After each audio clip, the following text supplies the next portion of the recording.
All right, bad news, everybody. The Dallas Cowboys are not going to win the 2021 Super Bowl. Cancel the plane flights to LA, sell your tickets. No need to map out the parade route from Dallas through Arlington to Fort Worth for the Cowboys' first Super Bowl title in 25 years.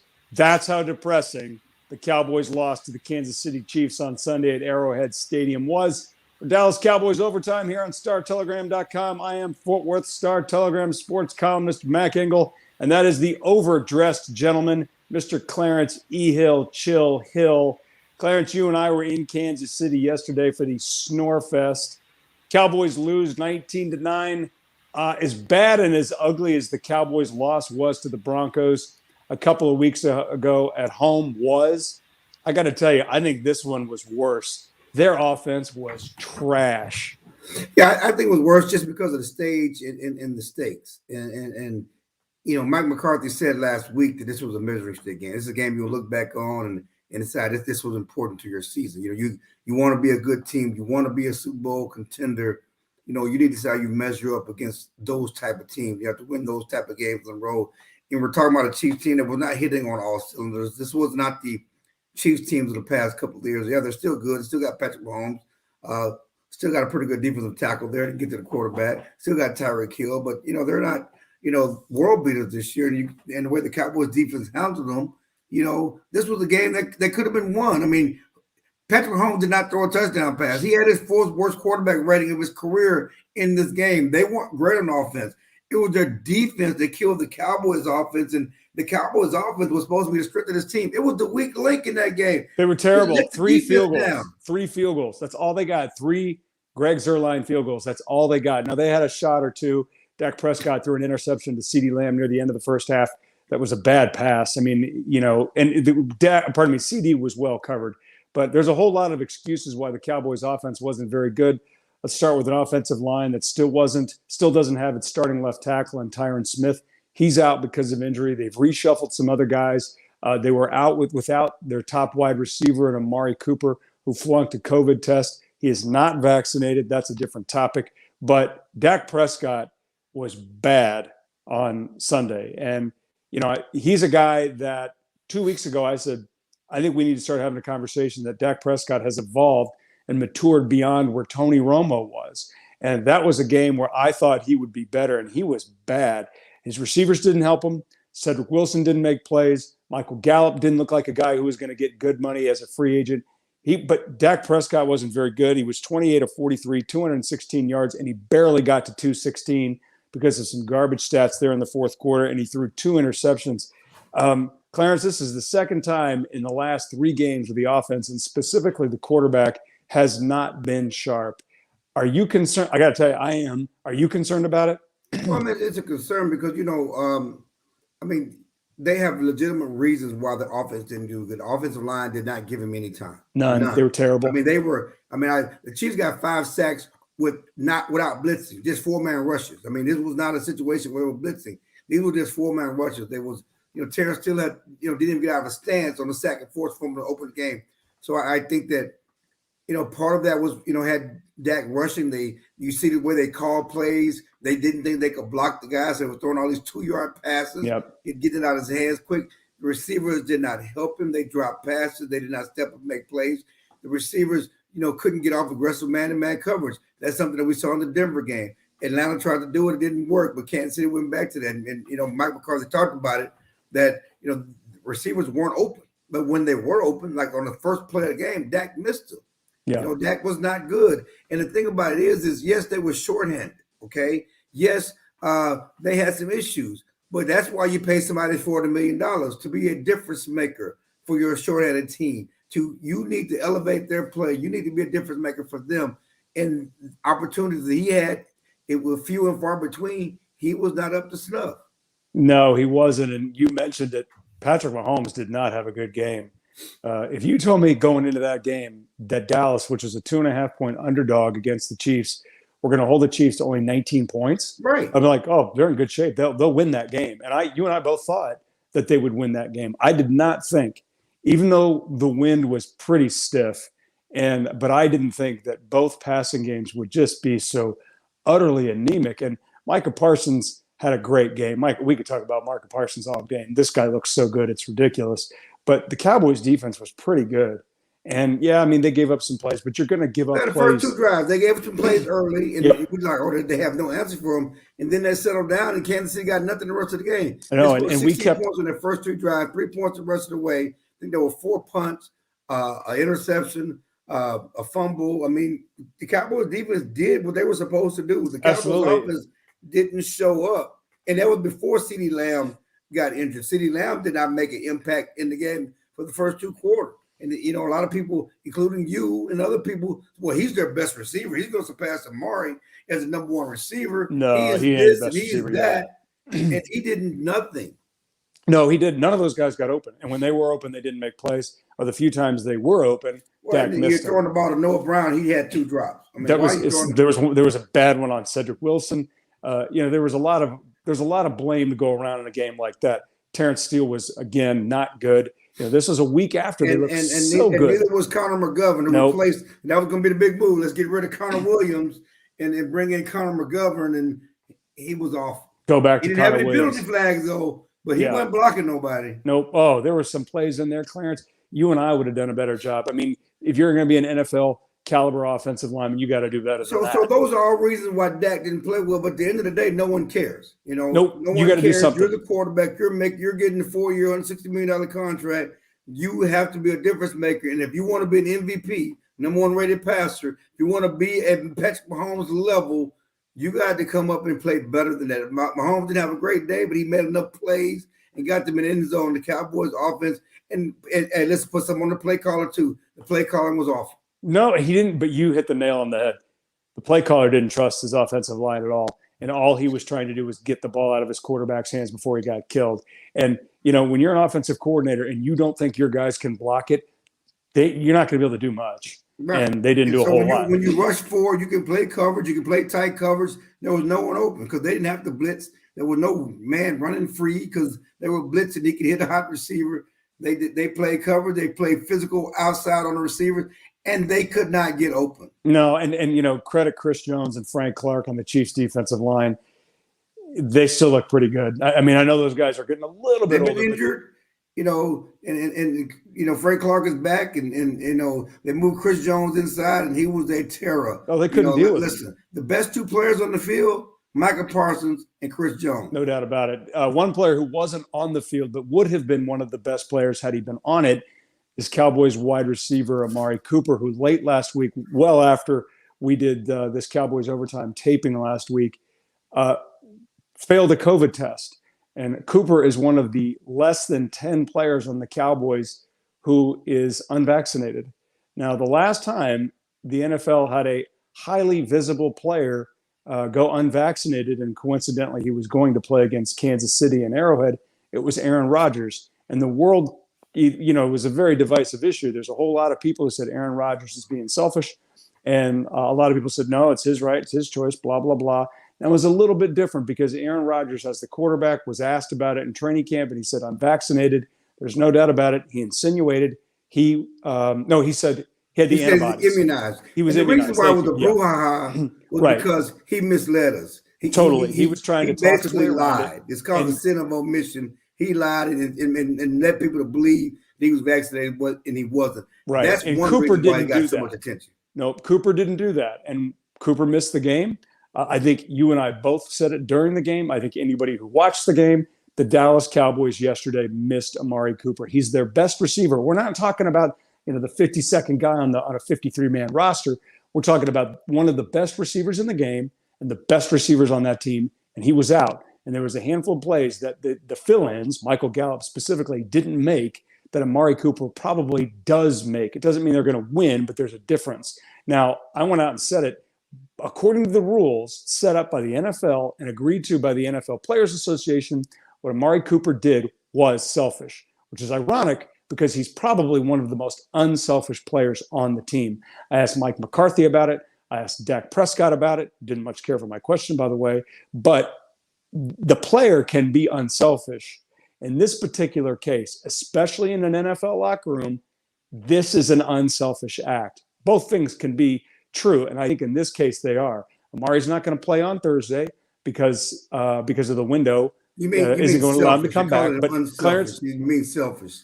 pardon? You're calling them unselfish. You mean selfish. No, I think in this case, this is an unselfish player who did, according to the NFL rules, agreed to by his union, did a selfish thing. Okay, I was making sure we're Yeah. talking. And listen, it's not even about the reunion night. It's not even about the NFL. I mean, if you're unvaccinated, you're being unselfish, especially when you're around people, and you're around other people. And as a teammate, Michael Irvin said it before the season. You should do whatever you can to make sure you're on the field to help your team win a championship. And if you put yourself in a position to miss games, then you're not being a good teammate, and you're not Bingo. doing everything you can to stay on the field. Now, there's so much talk about, well, even vaccinated people get COVID. Yes, we know that. You're not breaking any news. We understand that. And there are a number of vaccinated people who've gotten COVID, including several Cowboys. The point is, you yourself doing whatever you can to try to prevent yourself from getting COVID to stay on the field. And what's also true, if you're unvaccinated, if you're vaccinated, you can be back in 7 days. You don't have to necessarily miss 10 days. There's a chance he could have been back for the Raiders game. If he would have been vaccinated, he wasn't. So he put himself in a position not to miss one game, but 2 games. Again, it's not about if you're vaccinated, you have no chance of getting it. It just reduces your chance. It's all giving you the most protection possible. And that's what you're doing. You're trying to do whatever you can to do what's best for you, yourself, and your teammates, so you won't cost your teammates games. Right. And that, to me, in the NFL, when NFL teams, the rules. NFL teams will put up with a lot if you're there on Sunday consistently and you're doing what you can to be a pro, to be there on Sunday. Amari Cooper didn't do that. Now, his reasons are his reasons, which are fine. I'm not going to convince anybody. And we have heard him blame the media. We had a chance to talk to him in training camp. The thing is that he's such a studious guy, smart guy. He's a smart guy. And no one everybody assumed Amari Cooper's, he's vaccinated. No one even asked him. I wouldn't have thought to ask it. Well, hey, HIPAA, Clarence. But I wouldn't have thought to ask him. And that's one point. I want to make sure we mention this. When Dak Prescott was asked about it by another reporter after the game yesterday, he mentioned he's vaccinated, which I think is the first time he's mentioned that he actually is. Yeah, he was vaccinated, and he was trying to play fast and loose, or trying to be. He didn't want to throw his teammates under the bus, teammates under the bus, and now we know why, because his number one receiver was unvaccinated. I go back to training camp because I asked him in training camp about being vaccinated. That's where the HIPAA thing came. That's HIPAA, Clarence. Right. And it went viral. And even though it's not HIPAA. Hospital worker, your HIPAA doesn't apply to you. Okay? Right. And so people, so he was Dak, just talking to people, his brothers, they're all been vaccinated since way back in May. But just he was trying not to for media to use his vaccination status to bully his other teammates who are unvaccinated to get vaccinated. That was him trying to be a good teammate. Okay, Clarence, I want to ask you. I don't know if that's him being a good leader. No, but all these guys are in impossible situations. What choice did he have yesterday when I asked him about it? At that point, no. They don't have any choice. They're stuck. They're all up against it. And I think the problem, what's going on here is that there are players who are going to sit there and publicly defend these guys. Hey, it's their right. They're right. But behind closed doors, they're like, wait a minute, I got to do this. I really don't want to, but I'm going to do this. But this guy's not. That's an issue. Now, they'll deal with it, especially for guys who can play and ball out the way Amari Cooper can. But in my particular case, this is my argument. The NFL, and the reason why, in this case, the NFL and the NFLPA does matter is that he agreed to these rules, and these are the consequences. And quite frankly, he didn't care. And I think he cares, but not enough to do anything about it. And as much as I like the guy and as smart as I think he is, I'm sorry, this was a selfish act in this context. Now, I want one more minute. I want to ask you about this because you're an African-American male. This is an issue in the African-American community. I've talked about it with former Dallas Cowboys safety George Teague, and he talked about one of the issues, and Amari Cooper coincidentally went to Alabama as well. One thing he talked about related to COVID-19 vaccines is that there's still some unawareness, he feels like, in the African-American community. Do you feel, even as we approach 2022, that this is still an issue in the Black community in regards to misinformation or anything, or just certain attitudes about it? It's a huge issue among minorities. Certainly, the way COVID has ravaged minority communities, especially Black communities, especially with comorbidities. And I've said it long, and I've been getting ripped on social media because I've been a huge advocate of getting the vaccine and for these black athletes to show leadership. It's not. It's because to me, it's beyond the locker room. I need Dak and I need these guys to talk about the importance of getting the vaccine because the influence they have in the community. LeBron James. LeBron James is one I can think of. Yeah, although I would prefer them, to advocate for the vaccine because of the impact they have in the community. So yeah, it's a big deal. It's a big issue. Again, in the locker room, but to me also beyond the locker room in the community. Yep. Let's move on to a slightly different issue. The Cowboys have a fast turnaround. This is their famous stretch of 3 games in 12 days. This is the middle game. They will play the Raiders, the Las Vegas Raiders, on Thursday on Thanksgiving Day. The Raiders a few weeks ago looked pretty good, but considering how things have gone since the John Gruden email fiasco, and he's been fired or resigned, whatever you want to call it, and replaced as head coach by former Dallas Cowboys special teams coach Rich Bisaccia, the Raiders had a little bump, but now they're falling off of a cliff. They've lost 3 straight on Sunday. They got blown out by the Bengals in Vegas, 32-13. They've obviously had other off-the-field issues that I would imagine. Henry Ruggs, the receiver, involved in a tragic DUI incident out in Las Vegas. I would imagine that's had an effect. Certainly the big one is the resignation of their head coach, John Gruden. I think a few weeks ago, I also had a cornerback that was cut because he was, threatening to kill somebody on social media. Forgot about that one. Thank you very much. That was a good one. Good ad, Clarence. I forgot about that one. I knew there was another one. I couldn't remember when I was writing this down. It feels really awkward as I smile saying that. But the Cowboys come in having lost 2 of their last 3. Vegas has lost 3 straight. 3 weeks ago, I thought, this looks like a pretty good Thanksgiving Day game. Now I'm not really feeling it.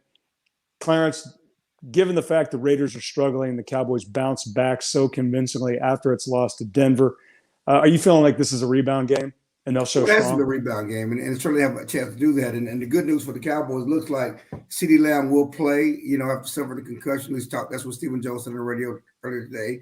Tyron Smith miraculously is going to be able to play Thursday. He couldn't play Sunday, probably because the offensive line was so bad. So then they're not going to do that again.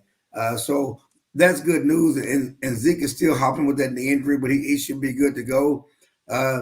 They have to win this game. And historically, Dak Prescott is great. After loss, he's 19-9 in his career with 42 touchdowns and 15 interceptions after a loss. So he bounces back. And it helps that you bounce back against Atlanta. Right. It helps that you bounce back, have opportunity to bounce back against this Raiders team that's lost 3 straight. But the numbers are the numbers. I expect them to bounce back and have a good game against the Raiders on Sunday. Okay. The Cowboys played Denver. They got their butts kicked. They didn't do anything until garbage time. And the theme of the narrative was there's a blueprint. Then the next week they come out, Atlanta tried to do the same thing defensively against them, and Dallas blew them out. Yesterday in Kansas City, it appeared that most of the time the Chiefs tried to do what Denver did, and they did it pretty well. It didn't look like they brought as many guys sometimes as Denver did. They didn't have to. Because they didn't have to. But by and large, it looked to me like they had the personnel to cause defensively Dallas some real problems. Have we seen something now? Now, in that 17-game season, they're going to be exposed. Flaws are going to be exposed. But in these last 2 or 3 games, can we say now definitively there's some cracks there, and if they face the wrong team, they're going to get it handed to them? Yeah, I mean there's some cracks there, and I think that the receivers have to show. The Cowboys have pretty receivers. They got flashy receivers. Are they tough enough? To make these contested catches in traffic, and those are the things that you have to question now because teams are being aggressive with them on the outside. The thing that the Raiders aren't a great football team, but they have a couple of good pass rushers. They do. And so that's going to be a problem. That's one reason why, Tyron's going to play, I'm sure, because Max Crosby, those guys can get to the quarterback and wreak havoc for this offense, which the teams the past couple of weeks have been able to do. Atlanta's defense was awful, and they didn't have any pass rushers. But the Chiefs was able to get out the quarterback. Certainly, Denver was able to get out the quarterback, and the Raiders were able to get out the quarterback. It's going to cause them problems. Last couple things real quick, Clarence. It's a 7-point spread. That's a lot. You and I think, consistently picked the Cowboys to win games. We're falling into that pattern.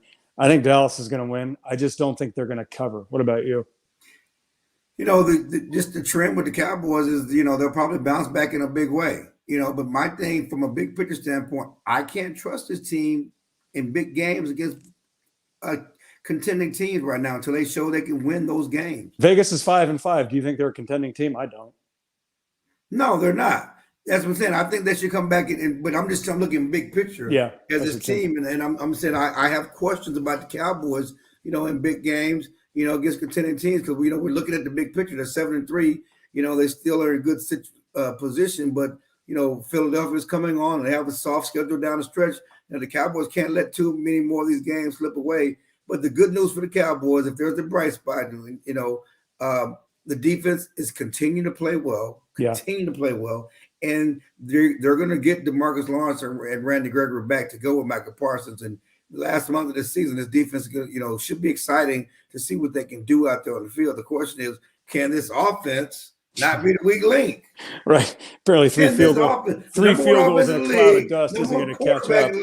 All these weapons, all those receivers, all this creativity, can they not let the defense down? Yeah, that is kind of weird that, we're seeing guys like Jaron Kearse become the star of the game. By the way, he's really come on. I know you're talking about defensive players. I've been really impressed with what he's done this season and back there as a safety because this has been a franchise that has lacked its safety for well over a decade. Okay, real quick. Couple more things. We'll go. Give me some fantasy advice. We got a question on the screen. Oh my gosh, Mike Haynes. This is a good question. Mike Haynes asks, do you guys think that more running is better with Amari Cooper being out? It's not. Yes.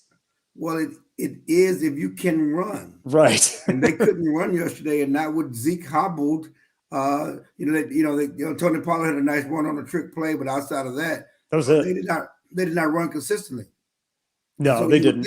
They tried to run. They tried to establish run. I was wondering why they keep running on first down, run to the middle of the field because they were trying to run and establish something and certainly try to keep Kansas City out of the field. They could not do that. No, and you think sometimes you're just calling. Well, their first drive was a 3 and out on 3 pass plays, and at some point you've got to call runs just to keep your defense off the field. I mean, it just to extend some clock and to make sure those guys aren't taking every snap possible. But they did a great job. Fantasy advice for the good people watching, Clarence? Man, the Cowboys defense, Michael Parsons getting after the quarterback. Can I do a defense? Can I get Michael Parsons to get after the quarterback? Absolutely. I think I went with the defense last week because I think I did. I went with the defense because I thought they'd get some. I didn't think they'd do what they did, but I thought they would get numbers. The question is, should he be defensive end or should you play him in linebacker? I mean, goodness he gracious, doesn't care. He has such an impacted end, and those guys, it's hard to find a guy who can get to the quarterback. Consistent. He may be their best guy. I don't care what you say. He may be better than Randy Gregory and DeMarcus Lawrence getting to the quarterback. You can start making an argument. He might be their best player behind Zach Martin. Zach Martin's great. And the way he's playing, Michael Parsons is playing right now, and I'm starting to see, holy cow, this looks like Lawrence Taylor, which is insane. But I think at a minimum, you could say this guy's top 3 player on that team right now. Now, he doesn't play quarterback, but in terms of talent and ability, you're like, holy cow, this guy looks good. Okay, the one guy I'm going to say go with, I know Kyle Pitts of the Falcons didn't do a lot a couple weeks ago against Dallas, but I think Darren Waller is going to get numbers. Clarence and I were talking about before we started, top 5 tight end. Derek Carr is going to get the ball to somebody. And I'm not buying Josh Jacobs as a running back. I know their second leading receiver is Hunter Renfrow, and he'll get you some catches. But in terms of plays and points, go with Darren Waller. Clarence, this is a big week for everybody because it is Thanksgiving week. Got 2 questions for you. What is your favorite Thanksgiving Day food? And what is the Thanksgiving Day dish that needs to be off that table and into the trash? First of all, my favorite is sweet potato pie. Okay.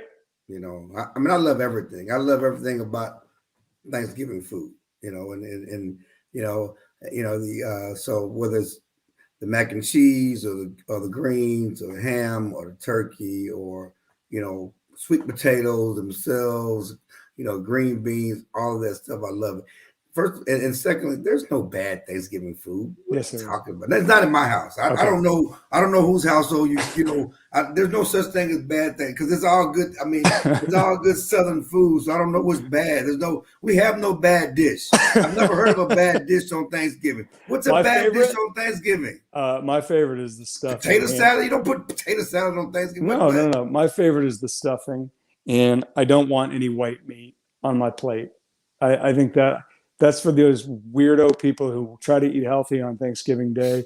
I don't want any white meat on my plate. Well, If it's what's on white there, meat? See, first of all, what's white meat? This is a two it's the American. dry, bad part of the turkey. Like when they cut the meat and they're like, do you want white pieces or dark pieces? Why do you ask that who made the stupid turkey? question? Is it a smoked turkey? Is it a Cajun smoked turkey with No, seasoning? no, because that's true. White meat ain't so bad. If you deep fry it or you smoke it, then you can avoid some of the pitfalls that come with preparing a bird. One of which is the dry part. Cooking turkey is hard. We got to get a smoked but turkey. I don't get want you a that. deep fried turkey. I've done that before, and it's outstanding. It's really healthy. It's good for you. It's gluten free, I think. But I do think that that's one of those things where I've decided that if I go to somebody's house, like, hey, Mac, do you want white meat or dark meat? Next thing I'm doing is taking this hand and smacking them across the face because I'm too old to be, tolerating those dumb questions. I don't want white meat. Your editor, Otto, says, you got to put it in butter. You got to baste it. They did not baste it. No, I'm sorry. If you have to do that much to a piece of meat, it's inedible and it should be in the bottom of a garbage can or give it to your dog.